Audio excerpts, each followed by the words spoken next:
So hi everyone. So for this module, we are discussing Republic Act 10350. So what is Republic Act 10350?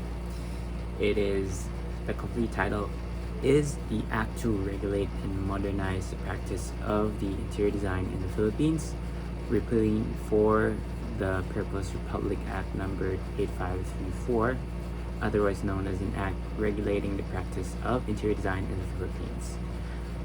So in the title itself, we all know that this is not the first interior design law.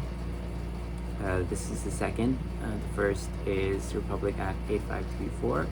So this new Republic Act 10350 repeals the previous interior design law. So the shortened title of the law is the Philippine Interior Design Act of 2012. So by its shortened title, you will know that the law was effective on 2012. So usually for a law to take effect, it has to be published in a national paper or the official gazette of the Republic of the Philippines. So, so in this law, just a summary, we find how interior design is defined by the Philippines, the practice, the scope, what is an interior designer, so what an interior designer does, and also we find here the composition of the Professional Regulatory Board of Interior Design. So what are the qualifications to become a board member? So we all know that interior design is a regulated profession in the Philippines. So therefore it is regulated by the Professional Regulation Commission, and under PRC, or the Professional Regulation Commission, there are different professionals such as architects, various engineers, and of course we have the Professional Board of Interior Design.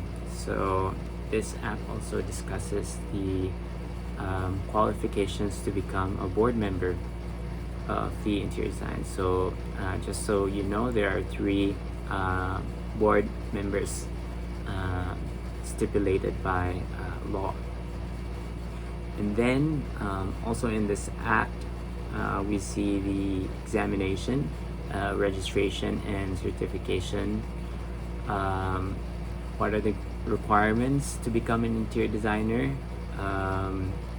What are the processes in order to attain that registration and license? Okay, so also in here you see the subjects of the board exam, the passing rate of the exam, and such.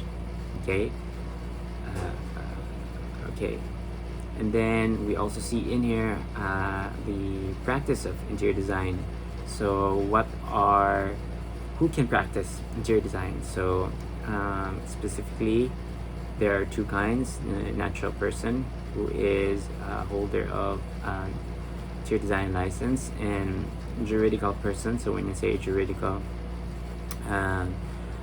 those who are applying for a permit or business, such as for single proprietorship, which is under DTI, and then you also have SEC registered partnership, or company, or that is a corporation. Okay, so please take note that for corporation to register as a business offering interior design, the CEO should be an interior designer. Okay. Also how to use the seal, and also in here we also find how foreigners can practice interior design in the Philippines. So You can also check that one out here in the specific act. So in the final provisions, we find how the legal practitioners can be fined for practicing interior design without registration and license. What are the different violations, such as practicing or using the title interior designer but not being a licensed interior designer, using a seal or pretending to be an interior designer. What are the consequences, okay, and the specific charges, okay. Also mentioned in here is civil liability. So civil liability is very important because it differentiates interior designers from those legally practicing, okay. So interior designer has a 1-year civil liability with regards to their projects, so whereas architects and engineers, they have 15 years civil liability. So for interior designer, it's only 1 year. Okay, and then enforcements. So when you say enforcement, who can enforce this law? So stipulated here in this Republic Act is that the PRC shall enforce the law. So if there is someone who is found practicing interior design without license, or those that are violating this act, then the enforcing body shall be the commission, or the Professional Regulation Commission, or the PRC. Okay. And then please also take note that implementing rules and regulations with the approval of the commission shall also be